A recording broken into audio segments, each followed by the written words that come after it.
Туристическая индустрия является одним из ключевых секторов экономики Абхазии, обладая существенным потенциалом для дальнейшего развития и роста. Уникальное сочетание благоприятного климата, живописной природы и богатого исторического и культурного наследия создает прочную основу для привлечения туристов круглый год. Центральной темой обсуждения стали планы министерства по увеличению туристического потока до 5 миллионов человек к 2030 году. Аста Мурлугу подробно рассказала о стратегии достижения этой цели, которая включает в себя несколько ключевых направлений.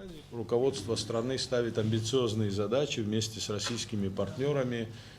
Звучит цифра достаточно оптимистичная. Я считаю, что она реальна, если мы хорошо отработаем.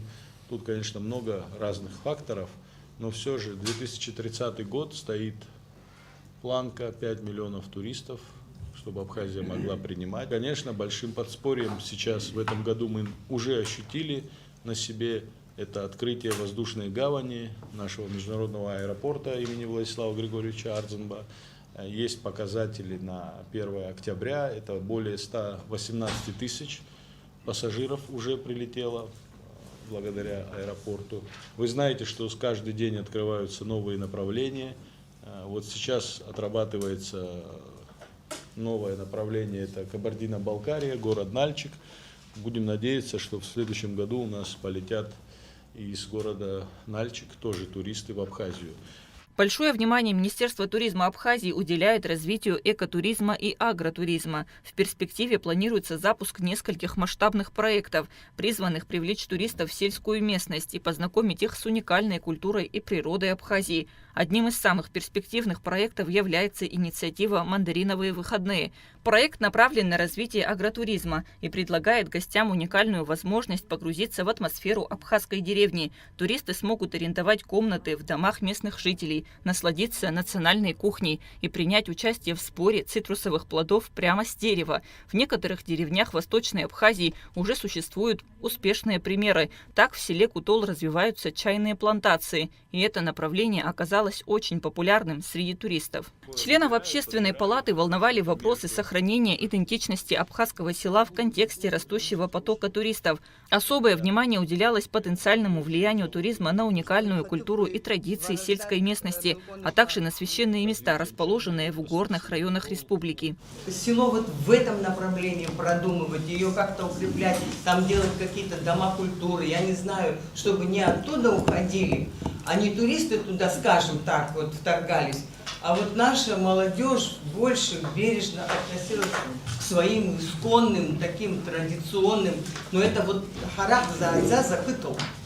Вот я этого опасаюсь. И еще один вопрос насчет гор. С детства я слышала, что наши горы священные горы. Там как попало, каким-то образом себя вести. Вообще, как вам сказать, это даже не то, что предостерегалось, а это запрещалось. Там даже шепотом говорили, там даже, извините, не напитки абсолютно исключались. Там в раздетом виде вообще невозможно было, потому что, может быть, нас вообще, мы же не знаем, какие силы предотвратили и заставили победить врага. Конечно, наше мужество, наша воля, наше желание это сделать, но еще и вот эти все святыни, которые нас оберегают. Сегодня, если мы говорим, если в село приходят, конечно, мы должны, прежде чем туристическую отрасль, сферу гостеприимства ставить впереди, мы должны, конечно, думать о сельском хозяйстве. Потому что в эту сферу, хотя сейчас в последнее время, в эту сферу тоже нелегко привлечь работников, специалистов. Но в сельское хозяйство сложнее, потому что там больше труда, больше времени. Конечно, мы абхазское село можем потерять, так как после грузино-абхазской войны у нас внутренняя миграция состоялась здесь. Чтобы еще раз одну внутреннюю миграцию, что мы не делали, должны сбалансированно подойти. привлекать туристов хорошо, но этих туристов тоже надо кормить чем-то. В стране активно развивается новое перспективное направление в сфере туризма – глэмпинг, привлекающий предпринимателей своей относительно низкой стоимостью реализации. Этот вид отдыха, сочетающий комфорт гостиничного номера с близостью к природе, становится все более популярным среди туристов, ищущих уникальный опыт. Одним из первых успешно реализованных проектов стал глэмпинг в живописном Кадорском ущелье.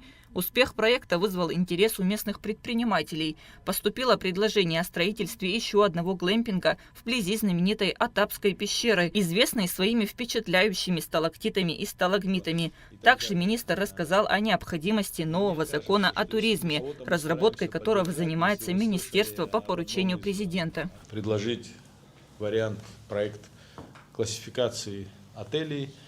Об этом проекте, об этом направлении говорят очень давно.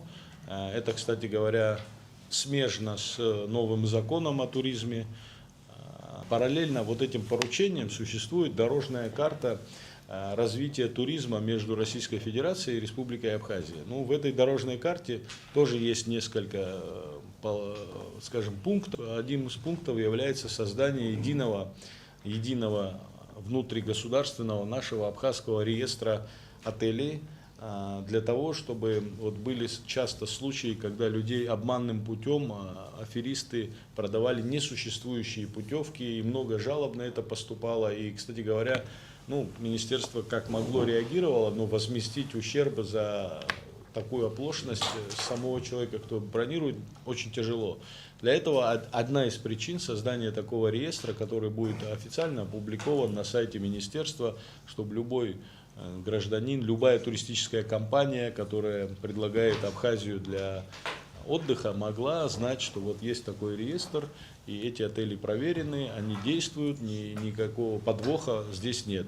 В последнее время Абхазию привлекают не только туристы из России. Новые инвестиции направлены на строительство современных отелей, улучшение транспортной доступности и создание комфортной среды для отдыха. Проводятся мероприятия, направленные на повышение квалификации персонала, занятого в сфере туризма. Это свидетельствует о стремлении Абхазии стать конкурентоспособным игроком на международном туристическом рынке и увеличить потоки отдыхающих. Кундашова, Алексей Гухава, Абхазское телевидение.